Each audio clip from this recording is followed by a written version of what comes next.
Nagulantang ang publiko dahil sa biglaang pagpanaw ng Filipino singer na si Freddy Aguilar nitong Martes ng umaga, May 27, 2025. Sa edad na 72 years old ay nilisan ni Ka Freddy ang mundong ibabaw nang pumanaw ito sa Philippine Heart Center.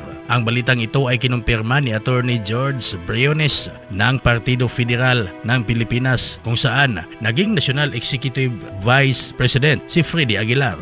Matatandaan na noon ay tumakbo si Freddy Aguilar bilang isang senador ngunit hindi ito nabigyan ng pagkakataon. Si Freddy Aguilar ay pinanganak noong February 9, 1953. Ukol naman sa tunay na pagpanaw ng singer ay hindi pa alam o isinapubliko. Pag-alaman naman na ang kanyang maging libing ay ihahanda alinsunod na rin sa paniniwala ng Islam o Muslim habang naulila ni Freddy Aguilar ang kanyang partner na si Jovi Gatdula Albao, 28 years old.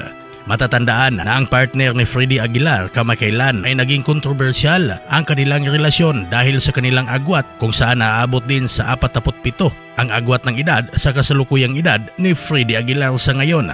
Matatandaan din sa inaugurasyon noon ni former President Rodrigo Roa Duterte at si Freddy Aguilar din ang pumili ng kanta noon sa campaign jingle ni former President Duterte kung saan kinuha pa ang kanta sa tono ng kanyang hit song na Ipaglalaban Ko at binigyan naman ng titulo ang jingle ni Duterte na para sa tunay na pagbabago na tumatak sa isipan ng bawat Filipino. Sinimula ni Freddy Aguilar ang kanyang hilig sa pagkanta noong binatilyo ito. Sa edad na 14 ng kalaunan, sa edad na 17 ay natuto na siyang tumugtog ng gitara.